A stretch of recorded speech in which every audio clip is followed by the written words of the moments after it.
हरियाणा की बस में एक तगड़ी सी महिला से मैंने पूछा, क्या तुम हरियाणा की हो? बोली हाँ। और तुम?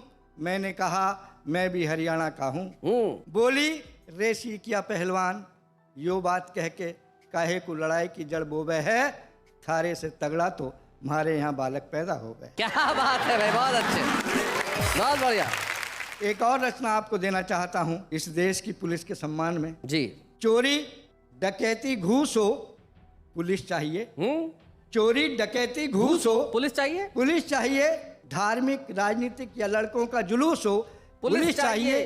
किसी का जन्म या मरण संस्कार हो पुलिस चाहिए। बच्चों का मुंडन त्योहार हो पुलिस चाहिए। दिन हो चाहे रात हो पुलिस चाहिए। किसी की चढ़ती बारात हो पुलिस चाहिए। कहीं ऐसा ना हो कभी कि हो विवाह की पहली रात और पुलिस चाहिए। भाई क्या बात है, वाह वाह वाह। एक रचना देना चाहता हूँ। सुना। विवाह होता है, हिंदू धर्म के हिसाब से पंडित जी मुख्य भूमिका निभाते हैं। कभी कभी ऐसा होता है मोहल्ले में शादियाँ बहुत होती हैं, पंडित जी अकेले पड़ जाते हैं। पूरे महीने शादियों में जाग कर आखिरी शादी जो होती है, पंडित जी कभी सोते हैं, कभी जागते हैं, कभी ऊँघते हैं। मंत्र श्लोक रटे रटाएं वो मुंह से निकलते रहते हैं। क्या क्या परिस्थितियां पैदा हो जाती हैं इस रचना में देना चाहता हूँ जी। विवाह में फेरों के समय पढ़ते हुए मंत्र एवं श्लोक पंडित जी को आ गई नींद की झोंक। नींद में ऊँघते हुए पंडित जी ने वर से कहा, वधू का हाथ मेरे हाथ पर धरो। वधू का हाथ मेरे हाथ पर धरो। वर ने कहा, पंडित जी होश में आइए। पंडित जी बोले, ताव मत खाइए। और चेते आपने क्या कहा? याद आई मंत्र की टेक, बोले वर वधू दोनों स्वाहा।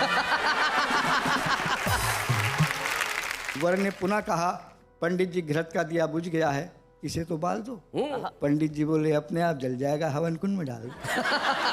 और तुम लोग तय करो कि हम अपने पट्टों की गांठ तभी खोलेंगे, आज एक दूसरे को वचन देते हैं जीवन में सदा सत्य बोलेंगे। वर आंसुओं से रोता है, फिर भी पंडित जी से पूछता है, आज के युग में सत्य क्या होता है? पंडित जी बोले, तुम क्या जन्नो, विवाह संपन्नो, सत्य के बारे में यही याद रखना, राम नाम सत्य है, राम नाम सत्य है, राम नाम सत्य। बहुत बढ़िया। एक रचना देश के नेताओं के सम्मान में समर्पित कर रहा। सम्मान में? नेताजी अचानक अस्वस्थता के शिकार हो गए, शरीर में ढेर सारे विकार हो गए। डॉक्टर को बुलवाया, डॉक्टर ने आकर थर्मामीटर लगाया, देखकर टेम्परेचर डॉक्टर रह गया हैरान, 109 डिग्री में भी नहीं मरा। 109 डिग्री में भी नहीं मरा, क्या बात है। ये कहकर चला गया, टेम्परेचर आपको कोई खास नहीं है, 104 डिग्री से अधिक टेम्परेचर की दवा मेरे पास नहीं है। वाह वाह वाह। इतने में ही फोन खटखटाया।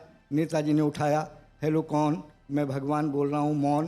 प्रभु आप मौन क्यों हैं, कुछ फरमाइए। भगवान जी बोले, नेताजी मेरे पास आइए। नेताजी ने कहा, फिर प्रभु ऐसा कीजिए, अपने यम को भेज दीजिए। यम आया, नेताजी के घर भरपेट भोजन पाया और बोला, भैंसा तैयार है, नेताजी चलिए। नेताजी ने कहा, जरा सुनिए, अभी आ रहा हूँ, घर पर बतला दूं कि उद्घाटन करने जा रहा हूँ। वाह वाह वाह वाह वाह। जरा सुनिए, अभी आ रहा हूँ, घर पर बतला दूं कि उद्घाटन करने जा रहा हूँ। नेताजी भगवान जी के सामने पधारे, अपने विनम्रतापूर्ण स्वरों में बक्कारे, कहिए प्रभु क्या काम था? मैं तो घर पर कर रहा आराम था। भगवान जी बोले, नेताजी काम ये था, हमारे इस यम का होने वाला रिटायरमेंट है, इसकी जगह किसी ना किसी का होना अपॉइंटमेंट है। मैंने सोचा आपको बुलवाऊं, आपसे ही समस्या सुलझवाऊं, क्योंकि आप जनता का दम निकालने में परफेक्ट हैं। वाह वाह वाह वाह, बहुत बढ़िया। मैंने सोचा आपको बुलवाऊं, आपसे ही समस्या सुलझवाऊं, क्योंकि आप जनता का दम निकालने में परफेक्ट है। और आज से आप विदाउट इंटरव्यू यम की जगह सेलेक्ट हैं। क्या बात है, वाह वाह, बहुत बढ़िया। अब दुर्घटना की बात हो रही थी, मैं शैलेश जी छोटा से